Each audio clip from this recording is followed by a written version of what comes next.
How to get full marks in a 14 mark का question. ये समझना है तो आपको लेवल मार्किंग स्कीम समझनी पड़ेगी, जिसमें लेवल 1 कहता है अगर आपने जनरल कमेंटिंग की हुई है तो आपको 1 से 2 मार्क्स मिलते हैं बस, अगर जनरल कमेंटिंग है। अगर आपको लेवल 2 अचीव करना है तो आपको पॉइंट की आइडेंटिफिकेशन डिस्क्रिप्शन करनी पड़ेगी। अगर सिर्फ आपने लेवल 2 जाना है तो आपने पॉइंट की आइडेंटिफिकेशन डिस्क्रिप्शन करी तो आपको 3 से 6 मार्क्स मिलते हैं।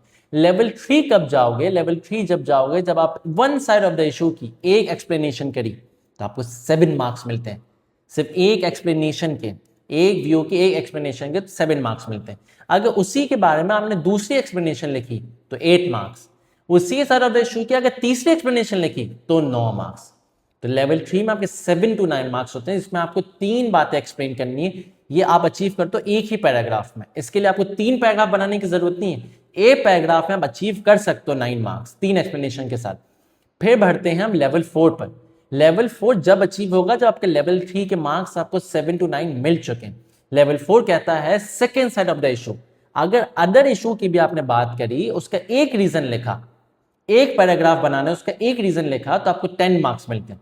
फिर आप बनाओगे दूसरा पैराग्राफ जिसमें आप दूसरा रीजन एक्सप्लेन करोगे उसी साइड ऑफ द इशू का, 11 मार्क। 12 मार्क आपको जब मिलेगा जब आप तीसरा रीजन लिखोगे other side of the issue का।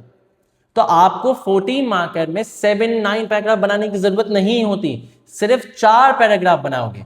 पहले पैराग्राफ में one side of the issue को एक्सप्लेन करो जिसमें आपको 7 to 9 मार्क्स मिलते हैं। पर लेवल 4 जाना है तो आपको सेकंड पैराग्राफ बनाना है दूसरे रीजन का, थर्ड पैराग्राफ बनाओगे तीसरे रीजन का, चौथा पैराग्राफ बनाओगे चौथे रीजन का, तो आपको लेवल 4 अचीव होगा।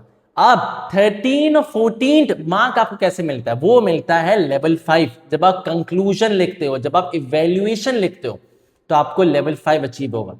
इससे आपको मिलते हैं 13 और 14 mark. So this is a full structure to attempt a 14 marker question.